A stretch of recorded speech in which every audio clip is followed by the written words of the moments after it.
The first word I ever spoke was my name.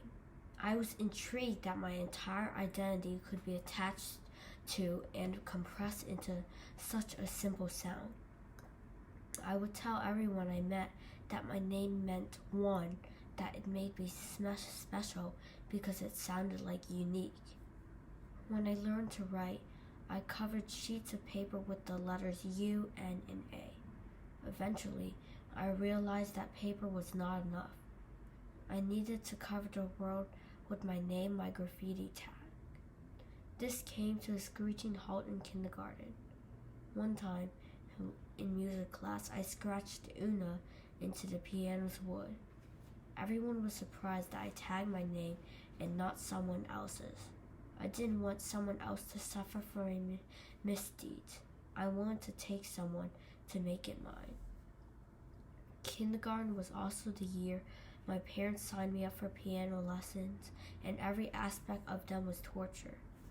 I had to learn to read an entirely new language, stretch my fingers to fit challenging intervals, use my arms with enough force to sound chords but not topple over, grope around blindly while keeping my eyes on the music, and the brain-splitting feat of doing this with each hand separately.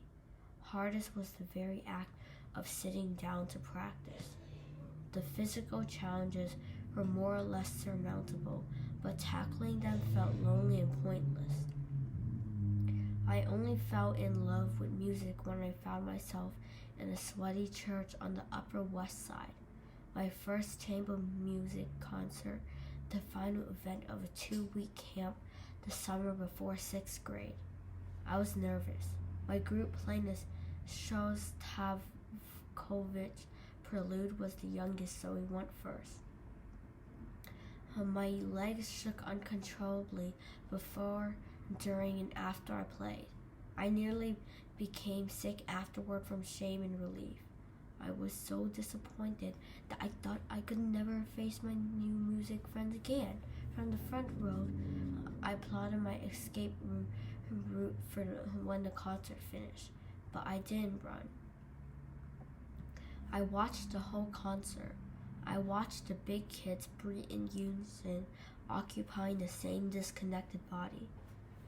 I fell in love with music, even through the way they belonged to each other, the way they saw each other without even looking. I stuck with that chamber camp in the 20 chamber groups that have made up my last 6 years. I performed in 6-inch heels and nearly fallen off stage during my bowl. I performed in sneakers and a sweatshirt on pianos with half the keys broken and the other half wildly out of tune, in subway stations, nursing homes, international orchestras, Carnegie Hall, and on Zoom. Chamber music doesn't work when everyone aims to be a star. It works when everyone lets everyone else shine through. It's more fun that way. A musical notation I rarely saw before playing chamber music is una corda, which says to put the soft pedal down and play on only one string, usually to highlight another player's solo. I don't need to be the loudest to breathe in unison with my friends to create something beautiful. In that moment, I'm not just Una, I'm the pianist in the Do Nanny Sextet. I started to love music only when I realized it didn't belong to me. I had to stop trying to make my piano my own and take pleasure in sharing it.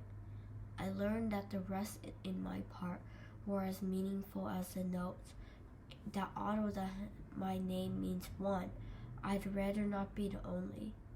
My favorite compliment I've received was that I made an audience member feel like they were sitting on stage to me. This, to me, is the essence of chamber music. To put your audience on the stage, trusting your group isn't enough. You have to fuse together to forget you exist. For a few minutes, you have to surrender your name.